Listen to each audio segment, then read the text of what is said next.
when it hit me the most is like, say like 2 weeks into my sophomore year, I was going to continuation school because I would always get in trouble. I'd just ADD, never paying attention, talking to everyone, copying everyone's homework just to get by. And I was at continuation school, and I remember telling the teacher, I'm like, oh, I'm going to miss Friday. I'm going out of town to a contest, go make some money. And they're like, you can't leave. And I remember sitting there and I'm like, I'm making more money than my teacher right now. And I'm like, screw this. I threw my desk and I walked out. I'm like, I quit. I went home and told my dad I quit. He goes, what do you mean you quit school? I'm like, I quit. Like, she told me I couldn't go make money this week. And he's like, well, I guess I can't tell you can't quit. But he's like, if you're going to quit, you better be the best at what you do. And that always stuck in my head. So every single time I rode, I'm like, I got to be better than everyone else I'm riding with. And it worked.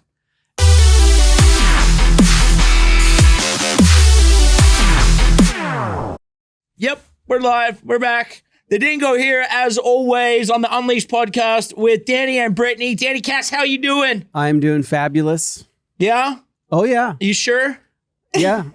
Okay. What, you want me to say I'm a little hungover? He's been a little Jonesy all morning. Brittany with the curls. Brittany Palmer, as always, how you doing? Hello, I'm good. With our guest and one of the biggest moto stars of all time, one of my best friends, just a goddamn legend, Jeremy Twitch Stenberg. Let's give it up for Jeremy, aka Twitch, who has been around since the dawn of time and still looks like he's 20. I wish. I feel like I'm 90. I don't think you've like aged much. A little bit. Yeah? Just get a little chubbier. But you're not chubby at all. Like, you look around at some of the other guys and never think that, man, these guys have... I'm like, how do they just let themselves go like that? Right? Yeah. Like, He's a I gotta Cali keep guy. my wife happy, dude. Hey, He's a Cali guy. He's had a few procedures. I'm one of those guys. No. I'm not LA. Not an LA guy like Dingo. Well, I've let myself go. It's all downhill for me. I think the longest I ever built a jump for was like 7 hours straight. Dang. And then we rode it. But that's the payoff, right? Yeah. What does it take to build it? Like, what are you using? Shovels. That's it. You don't have any pickaxe. something quicker, easier? No, not out in the hills like that. Like, if you could have a tractor, it'd be dope. But Right. you get in so much trouble. Like, we always have to run from the cops out there. Like, we'll hide Really? behind mountains for a couple hours. Like, helicopters come. We'll go to a spot that's hot where there's like 15 or 20 people riding. And when the helicopter lands, we'll just take off and go back, get in our cars and go home. Like, Wow, I'm you're not just getting like caught. you're like a different kind of graffiti artist. You're Yeah. like a dirt graffiti. I mean, Dirt art. dirt Dirt art. art. He's Dirt definitely a art. dirt artist. That's for artist. sure. Twitch has been running from the police for a long time. I'm not going to Yes. say how old you are because you're old. Well, I'm old. Danny's old. We're all old. The only person here that's not old is Brittany. Thank you. 17 X Games medals. You won every major moto contest there was. 1998 Vans Triple Crown champ, freestyle motocross icon, face of the sport. Also raced off-road truck series, won the 2010 super light season, creator of certain mini bike competitions, and kind of just a leader in your own. I kind of wanted to go back to the very beginning and talk about like those old school days, the Metal Militia days, like how you kind of linked up with those guys. And then the influence that kind of, I guess, Krusty had on you and kind of the culture back then of what it was then and where it is or is not now. Krusty for me was like one of the movies I'd come home every day from school, just pop it in and watch it, and then want it. Like every video made me want to go ride. And I grew up riding. I grew up riding BMX, riding dirt bikes, and I grew up in a really crappy neighborhood. Like all my buddies were either in a gang, selling drugs for their brothers, or getting in trouble. So my dad would try to take me riding every single day. Like he would show up at the school in his full riding gear and be like, he has a dentist appointment. And I'd like show up to the office and my dad's just full riding gear. I'm like, they believe you? Like what? Like, Yeah. And that lasted for like years. So I grew up riding a lot. And the Krusty videos is like, for me, it was just like my outlet of like, I could get away from all the BS at school and like the neighborhood and just go ride all day. So I literally just rode every single day. That's kind of crazy. Dad shows up in the work boots like, hey, he's got a sore tooth again. Yeah, they're like, well, he might have knocked a few out the last time you took him to the dentist.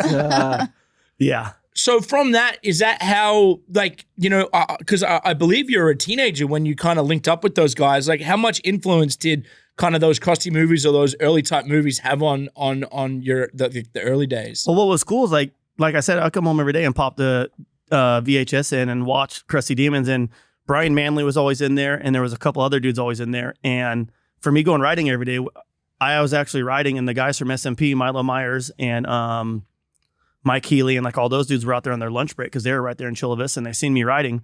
And they're like, hey, like there's this new thing coming up. It's called Freestyle. Like we want to pay you to wear our clothes and like our riding gear. And I like ran back to the car, told my dad, I'm like, hey, these dudes want to pay me to jump my bike. He's like, no one's going to pay you to jump your motorcycle. Like you need the race if you want to make money, you know?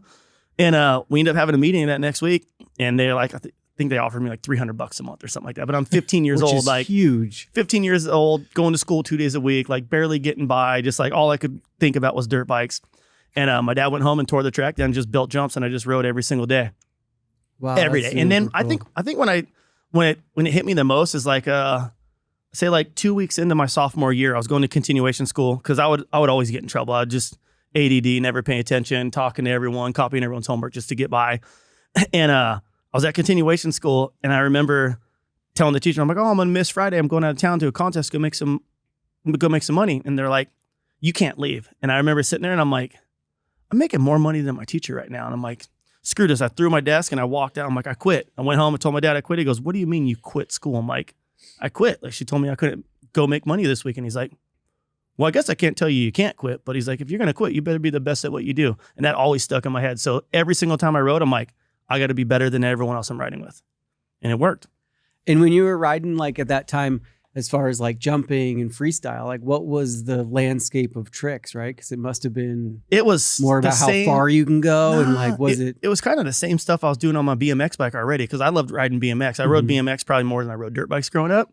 And all my buddies would do tricks. So I would just try and do the same tricks I could do on my bicycle on my dirt bike. But the jumps were so small. Like we would always ride down in Chula Vista, like one exit before the Mexico border at this place called Palm Avenue. There was always cliff jumps. And I would see like all the pros out there, like a bunch of the big pros would always be out there riding and practicing. And I would go riding and I would just tend to just be like, oh, I'm going to go jump this. Like I want to go show off. And for me, I was just ended up at the right place at the right time and just worked my butt off the whole time. There were no really competitions back then though, right? No, there was none. That's when they were like doing the first four-leaf events. There was a couple events. I think I missed the very first one out in Havasu that Pastrana won. Yep. And then I rode the next one that was that was in Vegas. I rode the one that was in Havasu like a month later. Yep. And then I've been around ever since then. I think that was 98 or 99. Right. And in those competitions, it was Hart, Deegan, Pastrana, Fight, Metzger.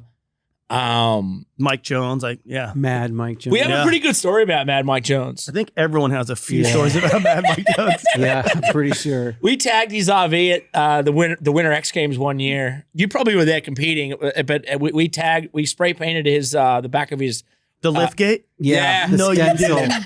And dude, he was pissed. He came into, I think it was one of the houses at the time. We were like, oh shit. Freaking out. Someone's like, he's looking for you. And he's a big boy. Like, he's not a dude he's you a really big boy. want to piss off. Yeah. I think he ended up appreciating it because then he was always cool to us afterward. He respected it. Yeah, I think we had to like drink beer upside down or something. To get if you party with them, you're good. How was it traveling back then? Like, because for me, I think like coming from Australia to where it then ended up, breeding a lot of, freestyle motocross and just moto in general. It was like that culture of those like crusty movies and then those live shows. I remember when those live shows would come to Melbourne where I'm from, where Bilko ended up sneaking into and things like that. What's your memory of like those type of events? Man, like when I first started doing crusty tour and like all that stuff, it was crazy. Like I'd never seen fans like that before. Like I remember one weekend at Sydney, the show was over and the crowd was so stoked. And the way they showed their appreciation is the break shit. They were ripping the stands out of the seats. They were ripping the seats out of the stands, throwing them at us. Like flipped over a couple of cop cars. They were burning all the trash cans down outside. Like I was tripping. Like it was like rock star shit. Like for the first time that I actually seen, you know what I mean? Like I was tripping on it. It really kind of was. It was like these guys came to town, and this is obviously pre-social media, pre all those things, and they came to town like rock stars. Australia by far is like, I think, the best country for moto. Like they love it. Like they don't get enough of it. Like everyone over here, like you do a show at San Diego Supercross or Anaheim and everyone's there like looking at their chick like, oh, I could do that. Or I taught them how to do that. Like everyone out here is too cool. Like in Australia, they actually appreciate it. They very much do appreciate it. And I think it's more so the lifestyle that they appreciate. Yeah. They kind of live by that mentality of kind of on the edge. Like Jacko. Jacko is a classic example of a perfect Australian. Yes, he is. Yeah, he fits. He's a little overboard inside the box.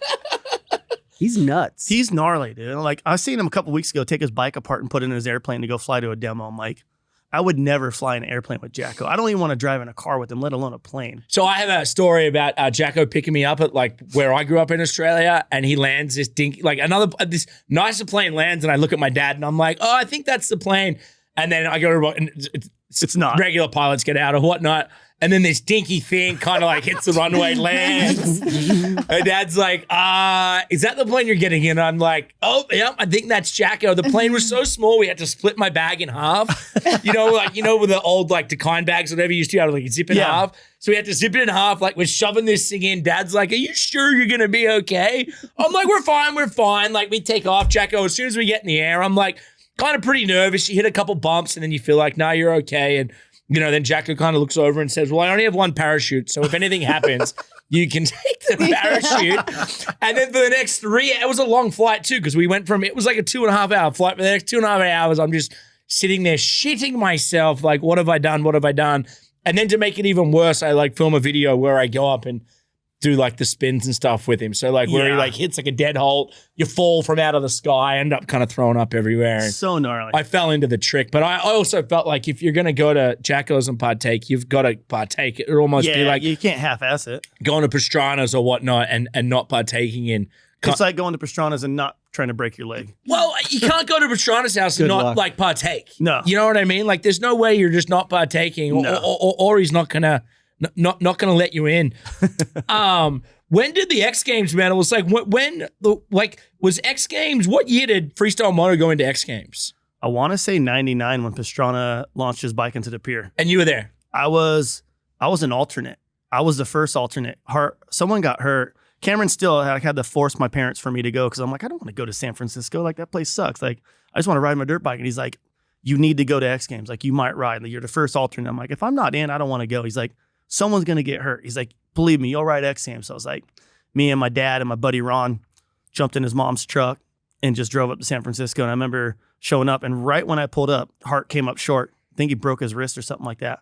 And Cameron's like, told you, you're in X Games now. I was like, what? I'm like, quick. I almost didn't even come. And that was my first event. I want to say I got like 5th or 6th or something like that. And I was just, right then, I was hooked. I was like, all right, this is what I want to do. For those of the people that don't know, and we can keep going, but I'm going to try and pull up that video. Is that when Pastrana flew his motorbike into the water in San Francisco? Yep. Man, weren't they the days? Well, I think he got in a lot of trouble for that. He got a gnarly fine. X Games got like Fox paid for it. Like he was riding for Fox riding gear at the time, and they just paid his fine. Did he jump the bike in, or did he ghost ride it in? He jumped with the bike in and then like threw it in the air.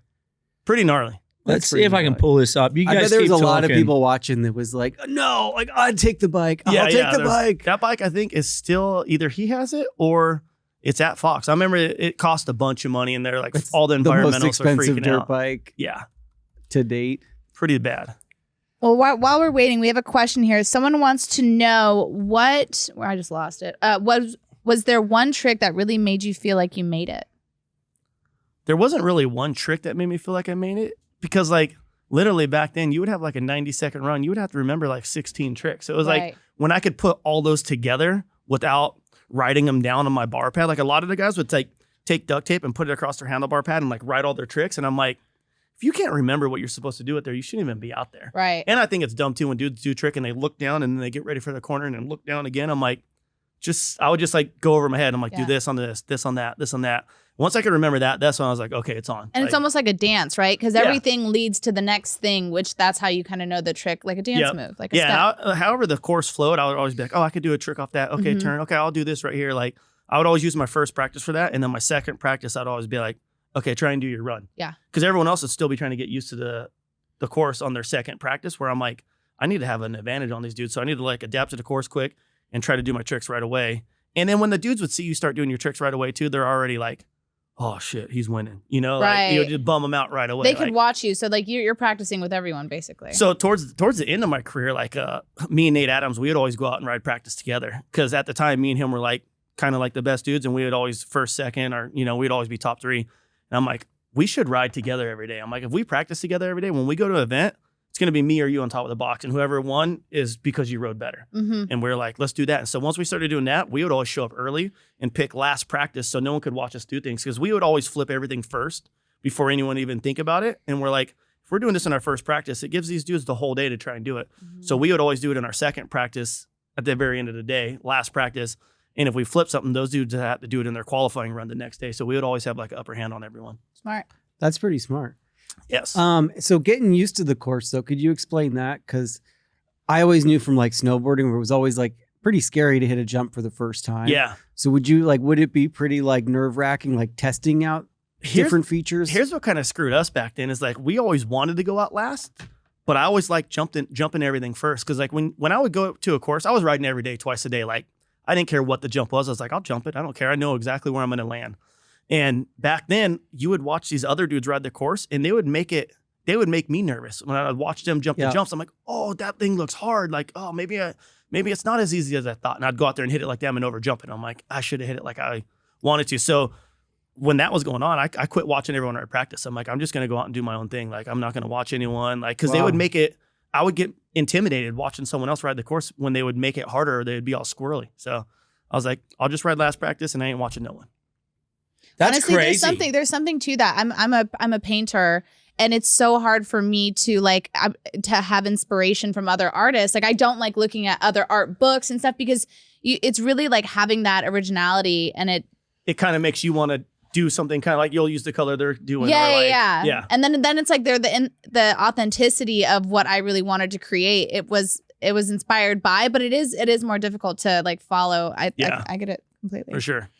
How that I always looked at it like you had the best style. Thank you. Did that just come like naturally to you, like, or is that something you kind of worked on? I want to say a lot of it was from riding BMX. Like I noticed a lot of guys that actually ride BMX and ride moto, they all have pretty similar style. It's like you got to be smooth, like you got to hit your marks perfect. And for me, that was something I always liked. And being a little kid watching Jeremy McGrath grow up, I can't even tell you how many videos I would slow-mo and pause and, okay, where's his feet positioned? Which way are his toes facing? Why are his elbows up so high? Like I would just watch his style all the time as a little kid. And I think for me, whenever I did a trick, if I would watch a video of it and I didn't like it, or the style wasn't good, I would quit doing that trick because I'm like, I was always more of like the style guy. Like your gear better match head to toe. Like if you have a blue helmet on, you better have white goggles, white gloves, blue gear, blue boots. Like, I don't know. My stuff always just had to be teed up. And like, not to mention names, but it's the same with snowboarding. Like style kind of was always out over one if you could do a trick better than somebody or whatever it is. But if you didn't have style, it was like an automatic point deductor. Well, then you're kind of almost like you're just another one in the pack, right? Yeah. And it's pretty easy to actually stand apart with just those small, like little tweaks, like you said, if you watch it and you don't really like the way it looks, well, then you're not really standing, you're not standing apart. You're almost like doing something similar, and you could just use that time to actually like explode into style. Style for me, always mattered. Like no matter what it is, like your street clothes, your like anything you're doing, like everything better be good. Well, you're bringing entertainment value to entertainment, right? Like that's what we're here to do is entertain them. For sure. So why not do it fully? And I think like freestyle motocross at that time was like a new form of entertainment, and it was exciting to everybody. Yeah. And I think the boom of it was exactly right then, and like the original superstars, like MMA to like UFC, these people like paved the way, and it's like yourself, Pastrana, Kerry Hart, Metzger, Deegan, like there was that small crew. And then of course, there's, like the Mad Mike Jones, and then the Seth Enslows, and the Seth Enslows were these like crazy dudes that could do some shit that nobody could never want to do. You would never want to do that. No, for sure. I realized the business side of it quick at a young age where I was like, okay, I'm like, these dudes are paying me this much money now. If I go out and show to them what I can do and sell a bunch of product and they're seeing their ROI, I'm going to stay there for multiple years, and I'm going to be able to ask for a raise and them not even bat an eye at it. You know what I mean? So I would always just try to make my stuff look good. I'm like, I'd rather look the best and do decent at a contest than to look like a squid or squirrely as hell and win the contest. I'm like, to me, I never cared what place I got. It's like, as long as I rode the best I could ride that day and I knew where I should be, I was happy. I'm like, whatever. I'm like, there's so many times where I wanted to fight other dudes, or like I would just be pissed off. And at the end of the day, I'm like, it ain't their fault. It's the judge's fault. I'm like, you have a dude in the booth that doesn't ride a dirt bike, that has no style, looks like a clown, and he's telling you what you should and how you should be riding your bike. And I'm like, if it's that easy, why ain't you out here doing it? Yeah. You know, like so later on, I always liked when like ex-riders would jump in a judging tower, because then it's like the scale of like how much tighter the point system was. It's not like, oh, well, that's my favorite rider, or that's my roommate, I'm going to score him a little bit higher here. I'm like, I hated that stuff. Yeah, and I'm sure that was happening a lot back then. A lot. And sometimes I would play the game. I'd be like, hey, guys, what can I do different, like in qualifying? If I qualify crappy, and I would always go out and do all my gnarly flip tricks on the dirt jumps that no one else would flip. So I'm like, oh, cool, I'm going to kill it. Then they'd be like, I'd go, hey, guys, what could I do better? Like trying to like just kiss their ass a little bit, you know? And then I'd go out and win the contest. And I'm like, all right, this is the game I got to play. I'm like, they're like, oh, well, you did too many flips. I'm like, yeah, but the dude that got first flipped one time and I did 15. Like, come on, you know? Like, there's a reason he's only flipping one time, because he's scared. Yeah. So for me, I always just try to do the hardest stuff on the hardest jumps and then my easier tricks on the ramp. Because to me, flipping the dirt was way gnarlier. Yeah, of course. And sometimes it paid off and sometimes it didn't. Yeah. What are you, where's the broken bone count out?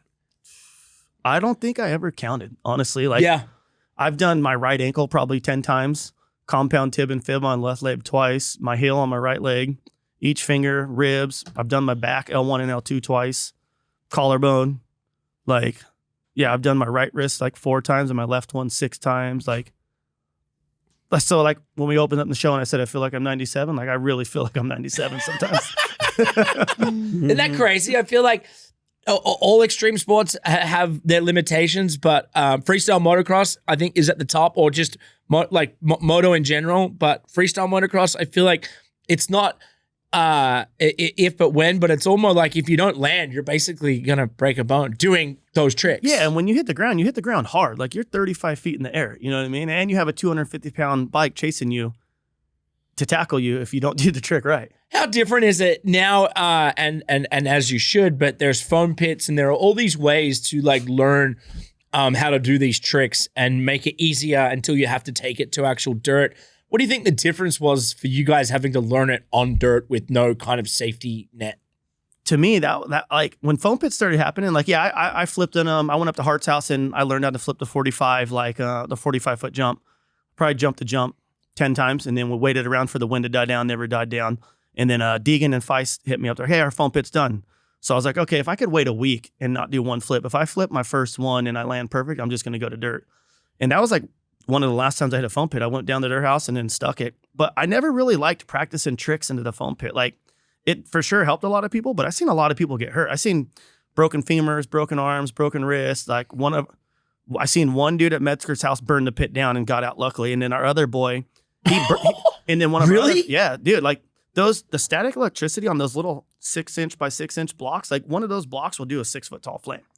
Holy. Because the bike, if the bike. Well, the bike or like static electricity, like, you know, when you like drag your feet on carpet and you touch them with a shock, like that will like ignite it sometimes. And if the gas is leaking, and we had one of our friends who was paralyzed, he was going to ride best whip the year he got hurt, and he ended up burning to the ground in the foam pit. Like, he passed away. Like, the foam pits were not.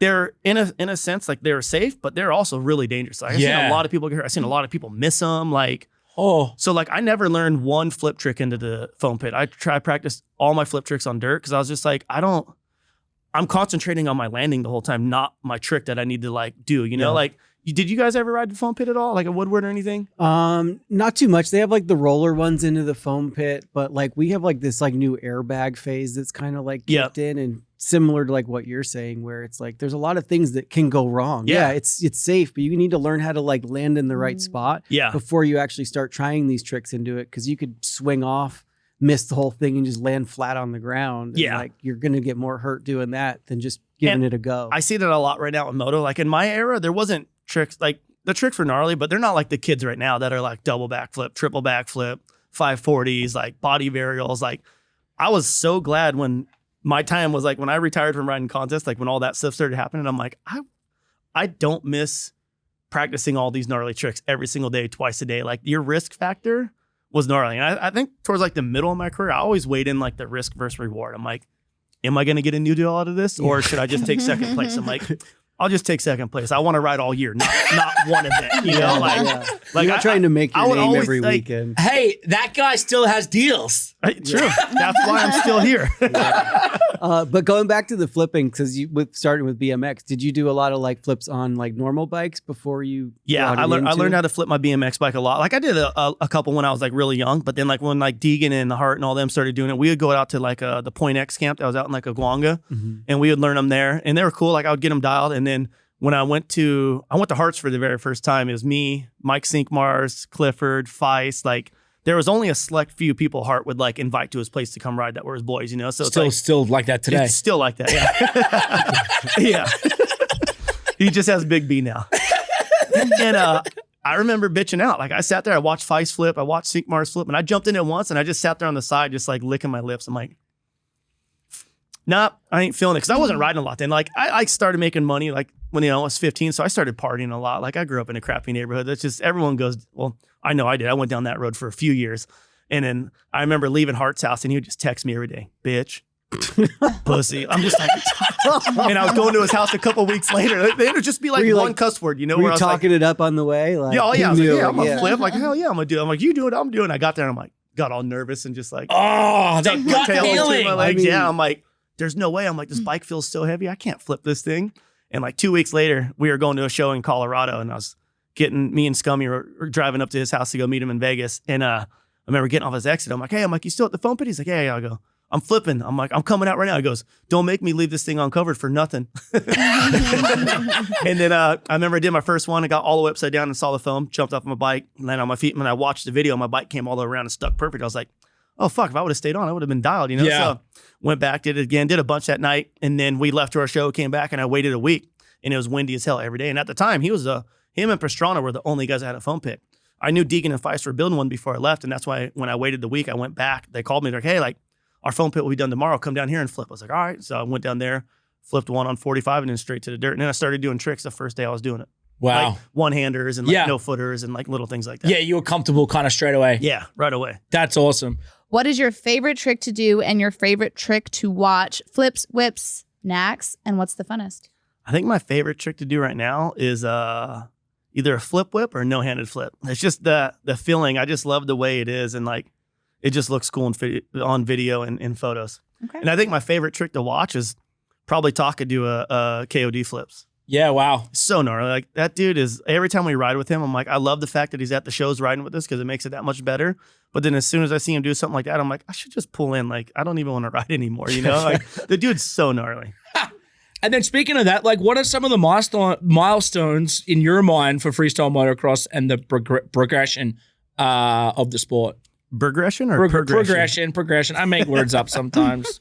I can't read. So when I have to read something, I kind of go south. Yeah, I can't read. I can look at something, but I can't read it. Dude, freestyle these days is progressing so quick. Like everyone's always like, oh, what's the next trick? I think it's done. And I'm like, it ain't done. I'm like, you know how many Australian dudes over here want to come take our job? I'm like, you look at the last couple of years of X Games, all the Australian dudes are on the podium. Like, yeah. It's like Jacko's breed of dudes. Like you got Benny Richards, you got Josh Sheehan. Like all those dudes are so gnarly. Like Harry. Yeah, Harry, yeah, Bink, like, yeah. I don't know where Harry's from, actually.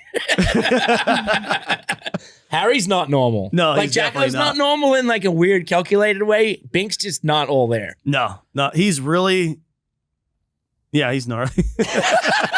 You can't even explain him. You can't explain it, and then you can't even really talk about it. And even though we can say whatever, it's just Bink is Bink. He's one of a kind. Yeah. Like what he did on the, he flipped like a regular bike with like no suspension or whatnot. I don't know. He's just, it was like a street bike or something like that. Really, like a Harley style? Something like... stupid, yeah, where you're like, so that's where I'm like, why do these guys do these dumb things? I'm like, risk first reward. Here it goes, you know? Now, where I wanted to go with that, and this is more so like, okay, you guys paved the way and then learned how to flip first and then put flipping into the competition, and it was super gnarly. Where we're at now, right? For example, like Axel's quarter pipe competition at X Games last year. Yep. You're watching that, and then you're watching these guys go however high. It's like they're like 30 feet or 40 feet above the lip. Say like 42 or 40, right? 45 last year. So then they're like 60 plus feet in the air, right? Yeah. How far is too far? I think it's getting close. Like, you think about hitting the ground from that high up. Like, if you were without your bike, like, you would be pretty broke off. You know what I mean? Like, But it's like, what are you going to do? Dumb it down and make it like sissy proof? It's like, no, like you got to go bigger, and you just got to perfect your craft way better so you can go higher and not feel scared and feel comfortable. Because correct me if I'm wrong here, but they're either pinned in second. They're second gear. I know a couple guys were trying third gear, but it's weird. I honestly think the ramp is maxed out right now. Like I think if the ramp had a little more belly, because I think it gets too steep too quick, and that's pretty much as high as you can go on the thing. Like Raha last year and Axel going back and forth was like, okay, I'm like, these dudes are maxing out. Like you can maybe get another few feet out of it. Yep. But it's gonna get sketchy and it's starting to kick everyone back. You know what I mean? Like, so I don't know. I think we'll see some dudes here pretty soon. I've heard some guys talking about it, like trying to make a new ramp and being able to go higher. So we'll see. And then what about the freestyle aspect? Because even with those guys, I watched them go around and talking about when you guys do it. Now you got guys doing qualifying runs with double flips and front flips that are like 100 feet long. Dude, like Jacko and Rob Adelberg last year flipping the 120. I'm like, insane. Like, and they're doing it legit without the cheater ramp. There's a bunch of dudes that will like use that cheater ramp and kick you. And I'm like, when I see that, if that's in a contest run, I'm like, that's so lame. Like, you shouldn't be able to bring your own special ramp to do a trick on. If you can't do it on the ramp that everybody can ride throughout the whole year, you shouldn't be able to bring your own stuff, you know? So when I seen like Adelberg and those dudes like doing gnarly front flips off like regular jumps that we do backflips on, I'm like, these dudes are the shit. Like, they're no joke. Like, they're working their butts off and it shows. It's cool to see. Where do you think it goes from here? Like, will we see a triple in a competition? I think you will. I know you saw a triple at what was to it? the bag, right? Yeah, or last year, right? Or that no, was this World year, of X Games. It was Nitro Circus. Yeah, that's what it was over in Australia. Was it in Australia? Like, yeah. So it's coming. You know, I don't know. Events these days are weird. It's like people always say like the sport's dying, but it's promoters killing the events. You know, like they're trying to save their dollar here, or people don't want to pay to go to a show. They see it on the internet all day long. They see Instagram, they see YouTube. It's like, it's the same stuff. Well, that's the thing that's I think changed for a lot of people back in the day before social media, action sports, FMX, or all these things. You had to watch X Games or you had to buy the movies to like be a part of it. Yep. And there was an audience there. Now everybody kind of has their social medias and then there's his followings. Correct me if I'm wrong, but I think you have one of the highest followings in the whole sport still today. I need to look, but I think it's almost at 1 million. Yeah. And you're still driving traffic. And as you've got older, you've kind of been able to maintain an audience and take that audience with you. And I think you've been able to see that. I think too, like my whole career, like I've always kept it real. Like I didn't hide shit. If I was hurt, I was hurt. If I like got in trouble with the cops and did some stuff, everyone knew about it. You know what I mean? Like my whole career, I was always open with everything. Cause when I don't like hiding stuff and like having to like lie about certain things to sponsors. I'm like, yeah, this is what I do. If you like it, cool. If you don't, I get it. Like I'm going to do my own thing. Like when I got tired of riding contests and I was like, hey, I'm like, why can't there be like a category like snowboards and BMX and skate, like backcountry snowboard dudes that can go out and film a dope video part all year, not ride one contest and still make the same amount of money, but they could also show up at a contest and kick everyone's ass and still win. I'm like, why can't that happen for moto? So like when I came to Monster 10 years ago, I was like, hey, I'm done riding contests. I'll ride shows. I'll do demos. I'll do sponsored things, but this is what I want to do. Like I'm going to invest in myself and I'm going to get my own photographer, my own filmer, and I'm going to make videos all the time.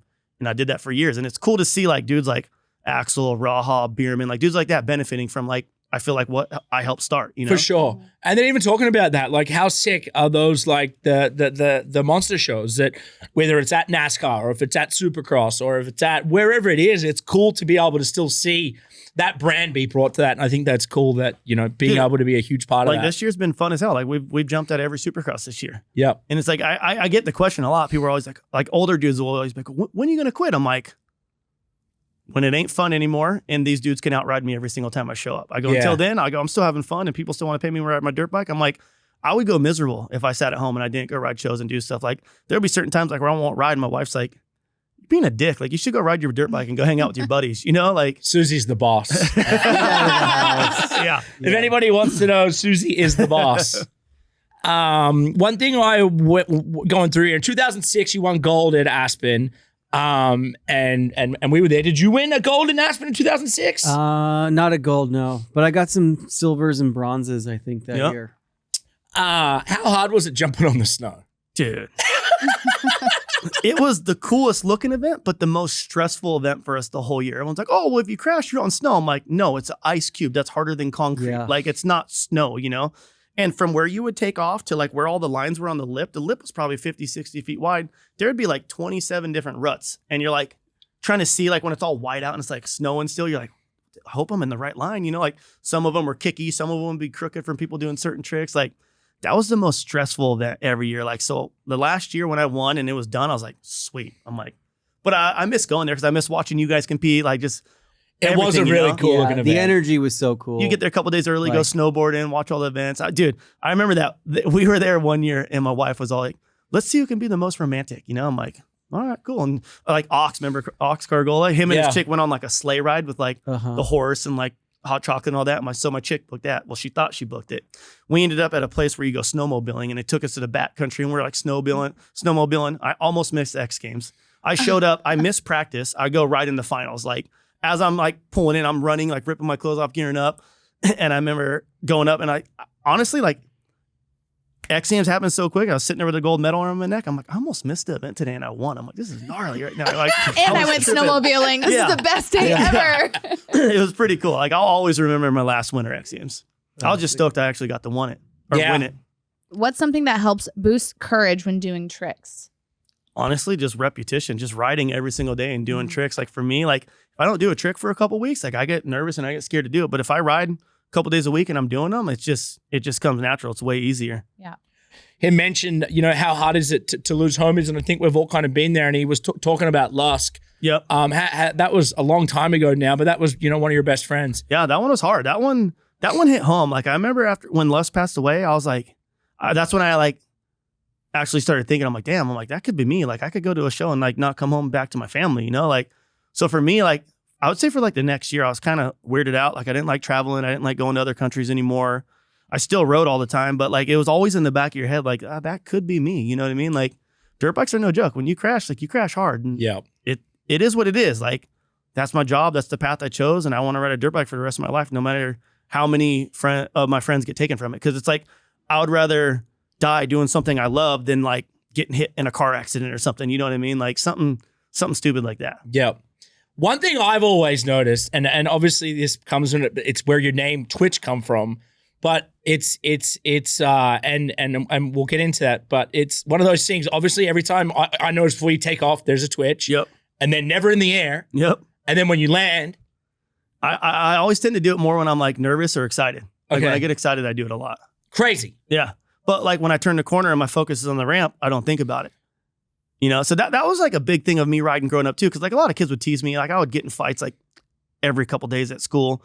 And when I would be on my bike, it was something that I wouldn't even think about it. I would just ride my bike. Like I was never like, oh, I have Tourette's. You know what I mean? Like, because it's not like I have a bad case of it. I see kids that like can barely get through the day that have it. I have like a mild case where it doesn't bother me. But it's still funny. Like even today, I'll see old dudes like trying to like shake their head and like make fun of me. And I'll be wearing glasses and I'll look at them and I'll just like, I'll say something smart ass because I'm not a dude that don't say anything. Yeah, but you have to. I mean? Like in that situation of a grown man trying to make fun of another guy. That like, doesn't know who I am or my story or what my deal is. You know what I mean? I'm like, it still bothers me sometimes. Like I'll for sure punch someone in the face about it. You never to me seemed like a scrapper, but it's definitely a scrapper. I grew up in a crappy neighborhood. I had to fight every day walking home from the bus stop. You know, see, but I feel like that was early days of just moto in general. It was. Well, the moto dudes hated the BMX dudes. Certain BMX dudes hated the moto dudes. Like I was always cool with everyone. Like I was a fan of everyone I competed with or like traveled with. I was a fan of them as a little kid. You know what I mean? So it's like when I got to start hanging out with Deegan and Metzger and Kerry Hart and Mike Jones and Pastrana, I was just always cool with everyone. Like I never really had beef with a lot of people. There was like a couple people I didn't like, but I never really had beef with anyone in my industry. Yeah. And you were kind of like the younger guy. And I think for you, it was like you just kind of took it all in. And again, just kind of happy to be there, happy to take second, happy whatever it is. To me, it was like the biggest learning experience ever. Like, especially when I started traveling and going on the road. I was 15, 16 years old. I'm out there with dudes that are 25. Yeah. Dudes have kids, you know what I mean? So like, I just took it as like a learn. Back then, I didn't really understand what I was doing, but I just took it as like, oh, I'm learning from these dudes right now. Yeah. You know? And kind of, that's like where when I started riding with Metzger and Deacon and all those dudes, I'm like, if I ride with dudes that are better than me, I'm going to get better quicker than trying to learn certain things on my own. Yeah. I could like watch them do it and I'm like, okay, that's what they're doing. So I'll try it now. So I always try to use my whole career as like just learning. Yeah. That makes sense. And then learning, let's talk about DBK, because Danny go through our like pre-questions and like what we're going to go over. And I was like, dude, like it's actually, he created a really successful company. He's got all these lunatic friends working out of the back of the factory, packing boxes, and they're moving t-shirts. It's kind of like you guys back in the day with Grenade. You know what I mean? Like I when I saw you guys doing all that, I'm like, that's rad. They got their own company. Like they're in there packing orders. Like, and I feel like that's what separates us from every other moto brand right now. It's like, what company do you have current X Games medalists packing your orders every day? You know what I mean? Like we got Wanky in there. Yep. Bierman's in there every once in a while. We got Kenny Bell. Taka comes in. Like Vicky's there. Like we have the whole crew. Like it's just like, it's the hangout. We're right in the middle of everywhere. And for me too, I was like, I'm not going to bust my ass my whole life on this career. Because when moto's done, I don't want my career to be done. Yeah. And I'm like, you look at dudes like Deegan, like starting militia and stuff like that. I'm like, why can't I do that? If you could do it, I could do it. You know what I mean? Like that's you helped them start it. You helped them make that brand what it was back in the day. Yeah. So that's why I was like, I got to do something to like, I got to have something to show for myself for working my ass off and all these broken bones from over the years, like later on. And for me, I was just like, well, I never liked wearing other people's clothes. I always like just wear blank t-shirts. Like even when I first started DBK, for the first year and a half, I literally would just wear black shirts. I would never wear any logos. Like, so I'm like, I need to make stuff that I want to wear. Yeah. And then you're like, well, maybe I should put some logos on it so people realize what it is. Yeah. For the longest time too, like everyone's like, oh, well, this color's going to be hot. It's yellow in this. I'm like, it's got to be black. Like I'm not doing that. Like I wear black every day, you know? Yeah. Like, and we still like, we rarely make any colored shirts besides black shirts. Like we'll put some color on our black shirts, but everyone's like, when are you gonna make a white shirt? We'll make a white shirt. It doesn't sell. I'm like, where the hell you at now? Yeah. You know, like you're always on the Instagram, like, make this, make that. And we make a flex fit hat. No one buys it. No one buys it. No, they always like, ask for it. Yeah. I'm like, dude, it's so messed up. Like, yeah.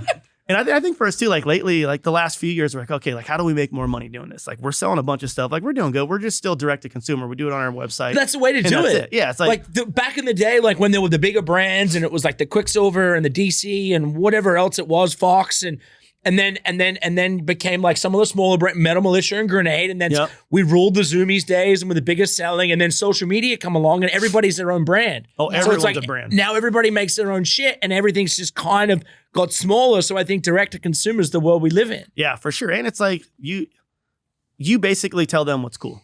Yeah. You know what I mean? And I think it's cool. Like I have fun doing it. Like I'm still a sophomore in high school. I didn't graduate high school and I'm running a multi-million-dollar company. You know what I mean? And I'm like, everyone's like, oh, how do you do it? I'm like, I figure it out. I make mistakes. We order the wrong shit. We spend too much money. Like, that's how you figure it out. Like, in order to like, I was the same way. Like, I could read a book, but I couldn't tell you what the hell I read. You know, like I have to like see it or do it to understand what I'm doing wrong to like catch my mistakes. Yeah. And for us to still be pulling it 4 years in, like, pretty fucking cool. Yeah. Well, it's again, I think it's part of your legacy. You know, like what can you leave behind? And I think DBK is exactly that. I'm stoked. It's been doing really good and got a good crew. Sometimes we struggle, sometimes we don't. Like that's business. But that's business. There's always going to be highs and lows, and like to go through COVID was probably a hard thing to like. No, to go through COVID was awesome. You know, people were getting free money, bro. The first day people started getting their COVID checks, we're sitting there, where it's like, oh, it's probably going to slow down a little bit. And you just hear ching the on the what's the app everyone uses for like Venmo or no what is it? Everyone's website's off of it right now. Oh, Shopify. Shopify. I would always have the dinger on. It's all ching, really ching, every time. I'm like, yeah. They're like, whoa, I'll spend money. But I think one of the really cool parts about it, right, is like you're connected within your fan base, right? Yep. And the people that love moto, they want to support you. Right? In the sense where, like, you know, when you ride for these huge big brands and their big contracts, like you buy a Quicksilver t-shirt, you don't really feel like you're connected to the rider that's actually representing it sometimes. Not anymore. But when you like, you know, you get a small piece that's like, yo, you could get, you know, Dirt Bike Kid gear, and it's like they know where it's coming from. Yeah, and they're in that clique immediately. Yeah. So when they run into you out in the street and like hanging in the 909, like they're almost one step into getting into the Did you just drop 909? Yeah. Or no, is it 909? It was 909. You went OG 909. It's 951 now. 951. Yeah. But 909 was like the true one. Okay. Yeah. 909 were big Grenade customers. If you ever went to the Big 909 time. back in the day, that's where you saw the Grenade stickers on the back of the die cut on the back of the truck. The big ones. Yeah. The big ones. Yeah. The OG ones. Yeah. But no, it's important. I think it's huge, right? And it's cool too. It's like we connect with our fans so much. Like every order has a note like, hey, tell Wanky to screw off. You know what I mean? Or like, hey, Twitch, sign my paper. And it's like, it's cool that like we have that reach with our fans and like we can post something and it sells that day. You know what I mean? Like, so it's cool. Yeah. And that's not changing. That kind of like that direct consumer kind of like changed the game. Whereas you had to go through like Zoomies or these big people that, and still today, if you're a big company, you want to have those alignments and those partnerships, all good. But like that direct to consumer for products like that is for everyone. And I think it's cool too. Like we've been starting to figure out stuff lately. Like I was saying, like how do we make more money? I'm like, we got to make our own hoodie. We got to make our own hats. We got to make our own beanies, our own socks. Factories. Like, let's source these factories and see what works. And that's like part of the business too. It's like you may get a sample that's bitching, but when you get 10,000 sweatshirts and they're one sleeve's 2 inches too short, you're like, oh shit, what are we gonna do? Yeah. You know what I mean? It's like, it's weird. And that's like lately what we've been doing too, is like we started making our own cut and sew, like with our own hoodies. Like I would always wear one size hoodie bigger because I wanted it longer. I'm like, let's just make our own hoodie a little bit skinnier, but a little bit longer as well. Yeah. Like, and not have the sleeves super baggy. So it's like, we've been doing a lot of that stuff lately. And like, same with like our board shorts, our normal wear shorts, like just stuff like that. Where I'm like, how do we separate ourselves from everyone else? Because everyone can go buy the same hoodie from either a Baymar or an independent or whoever else is out there, you know? So it's like, we use a bunch of independent stuff. We use a bunch of Baymar stuff, but we also want to start making our own things, like more of our style. And like, there's more things you can do, like with like the eyelids and like the little TPRs everywhere. It's like, it's endless when you do it yourself. Right. Danny has a beanie company. Somebody asked what you're wearing. That's his own company, Dover. This is my beanie company here. Brittany, you don't do clothes. You just do art. You know, no, I put my art on clothes. Yeah, like I made like bombers, and on the inside I put like Biggie, like a painting I did of Biggie and like Bruce Lee, and yeah. So. That's cool. I like that.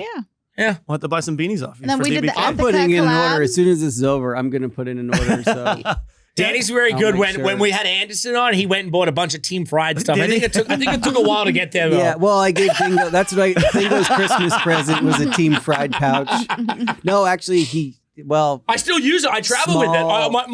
My passport, like money wallet, like because it's so like back in the day, I was like, it's so dorky to like have like a full wraparound, like kind of like. Still can't do it, but you have to do it now. Like I'm like the dork. I got 2 passports. I got a bunch of cash, and I'm like, this is that doesn't sound very dorky. That sounds pretty baller. That's pretty cool. He has his cargo shorts full of like stuff too.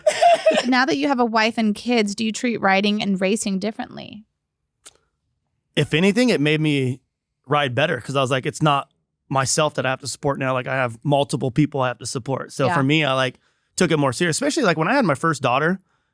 I was Who is at what age now? Katrina, 22. See? Oh, wow. Yeah. So I have a 22, 13, and 10. All girls. It's called Karma. But I love it. Best girl dad ever. Yeah, it's so rad. I love having little girls. But I think when I had my first daughter, that's like what made me really start taking my career serious.